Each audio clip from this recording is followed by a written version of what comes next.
चल रहा महाभारत का रण, जल रहा धरित्री का सुहाग, फट कुरुक्षेत्र में खेल रही नर के भीतर की कुटिलाग।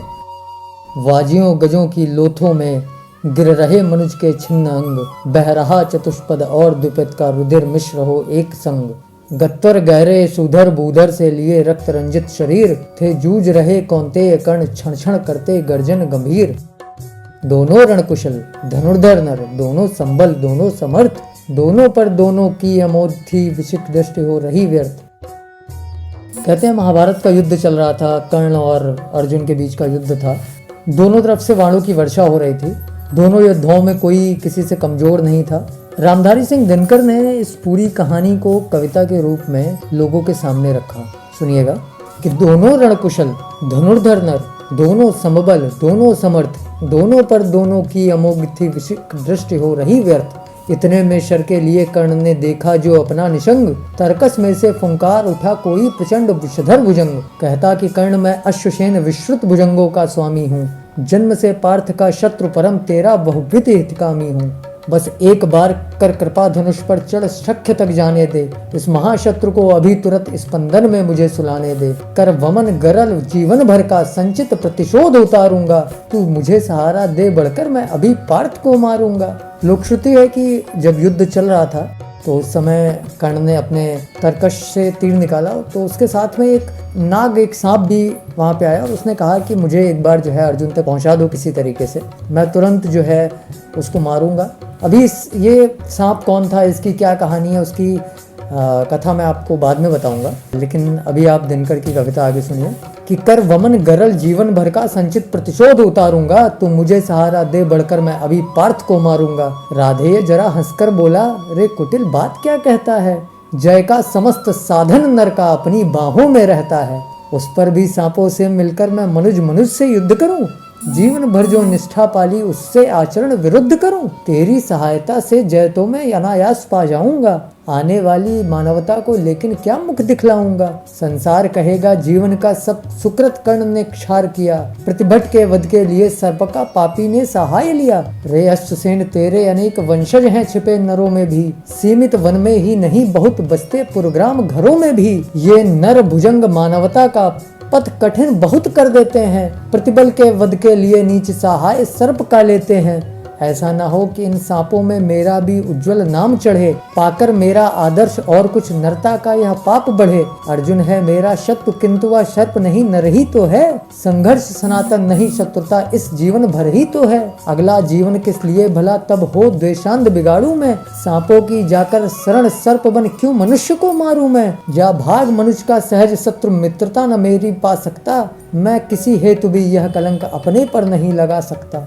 दोस्तों नवनाग सूत्रम में एक श्लोक है, इस श्लोक में 9 नागों के विषय में बताया गया है। ये कहानी दिनकर की कविता से जुड़ी हुई है, इसलिए मैं आपको बता रहा हूँ। इस श्लोक में अनंत, वासुकी, शेष, पद्मनाभ और कंबल नाग के साथ साथ शंखपाल, धृतराष्ट्र, तक्षक और कालिया के महत्व के विषय में बताया गया है। इस श्लोक में बताया गया है कि अगर इन नामों का सुबह शाम पाठ किया जाए तो उसे विष का भय नहीं होता है और वो कहीं भी विजय प्राप्त कर सकता है। इन नागों में जो शुरुआती 4 नाग हैं वो दैवीय नाग हैं, यानी कि वो विष्णु और शिव की सेवा में नियुक्त हैं। अनंत और शेषनाग खुद भगवान विष्णु का अवतार हैं, उनकी सेवा में हैं। कंबल नाग गणेश जी की कमर का बंद है, वहीं वासुकी नाग जो है वो शिव जी के गले का कंठार है। तो जब ये पूरा युद्ध चल रहा था तो नागों से उस समय अर्जुन की विशेष शत्रुता हो गई थी। तो इन चारों में कोई ऐसा नाग नहीं था जो कर्ण के पास जाता और अर्जुन पर आघात करता, क्योंकि अर्जुन तो श्री कृष्ण के भक्त थे और कृष्ण तो स्वयं में भगवान विष्णु का अवतार हैं। तो इन चारों नागों में कोई भी वहां पे नहीं जा सकता था। इसके बाद आते हैं शंखपाल, धृतराष्ट्र, तक्षक और कालिया। ये चारों महानाग कहे जाते हैं। इनमें से शंखपाल महालक्ष्मी और कुबेर के खजाने की रक्षा करता है, और अब चूंकि महालक्ष्मी का खजाना है, कुबेर का खजाना है, तो जो उनकी रक्षा में तैनात शंखपाल हैं वो भगवान विष्णु के अवतार के विरुद्ध तो कभी नहीं जा सकते थे। इसके बाद बचते हैं धृतराष्ट्र, तक्षक और कालिया। इनमें से कालिया नाग जो था, आपको याद होगा कि भगवान कृष्ण ने बचपन में ही उसे अपनी सेवा में ले लिया था। कालिया भी वहां पे नहीं जा सकता था। फिर बचे तक्षक और धृतराष्ट्र। तक्षक की अर्जुन से निजी दुश्मनी थी।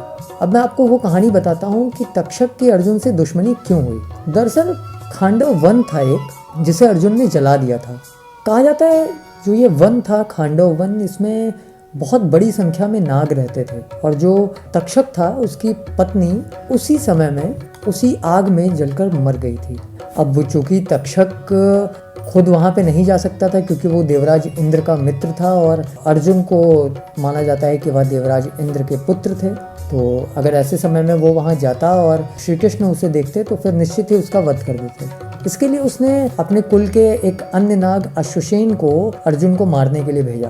अश्वसेन तक्षक का पुत्र था और जब अर्जुन ने खांडव वन जलाया था, ये पूरी कहानी महाभारत के आदि पर्व में दी हुई है, तो उस समय उस वन में तक्षक की पत्नी और उनका पुत्र अश्वसेन वहीं पे थे। जान बचाने के लिए जब आग लगी तो तक्षक की पत्नी ने अपने पुत्र अश्वसेन को वहाँ से अपने मुख में दबा के आकाश मार्ग से भागने की कोशिश की, लेकिन अर्जुन ने तक्षक की पत्नी का सिर काट डाला। महाभारत के कर्ण पर्व में इसके आगे की पूरी कहानी बताई गई है कि जब अश्वसेन कर्ण के बाण पर आया और उससे आग्रह किया कि वो अर्जुन तक उसे जाने दे, तो ऐसा नहीं था कि कर्ण ने इनकार कर दिया। महाभारत की जो असल कथा है उसमें बताया गया है कि जिस मंत्र से कर्ण ने अश्वसेन को बुलाया था, एक नाग का आवाहन किया था, वो बाण खाली नहीं जा सकता था। जब कर्ण ने बाण चलाया तो कृष्ण पूरी स्थिति को समझ गया और उन्होंने जो अर्जुन का रथ था उसमें जो घोड़े थे उनको बैठने के लिए कहा। जब घोड़े बैठे तो बाण चूका और जो वो नाग था वो अर्जुन के चेहरे के बजाय, उनके मस्तक के बजाय उनके मुकुट के टुकड़े करते हुए आगे निकल गया। इसके बाद अर्जुन ने अश्वसेन को मार डाला। हालांकि कवि हैं, कवि की अपनी अलग योजनाएं होती हैं, अलग तरीका होता है कविता को कहने का। तो रामधारी सिंह दिनकर ने जिस तरीके से कविता को कही है और कर्ण की महिमा को मंडित किया है वो उनका अलग तरीका है, लेकिन वास्तविक कथा जो है उसके मुताबिक ऐसा नहीं था कि कर्ण ने उस नाग का सहारा न लिया हो। वास्तविक कथा ये कहती है कि कर्ण ने उन्हें बुलाया था, बाकायदा नाग का आवाहन किया था और जो 9 विशेष नाग हैं उनमें से कोई भी वहाँ पर नहीं आ सकता था क्योंकि अर्जुन के साथ में भगवान श्री कृष्ण स्वयं थे जो भगवान विष्णु के अवतार थे। इसलिए अश्वसेन वहाँ पे आया और उसकी कोशिश थी कि जो उसकी निजी दुश्मनी है उसका भी बदला अर्जुन से लिया जा सके, लेकिन भगवान श्री कृष्ण की मदद से अर्जुन के जीवन की रक्षा हुई और उनका जीवन बच गया।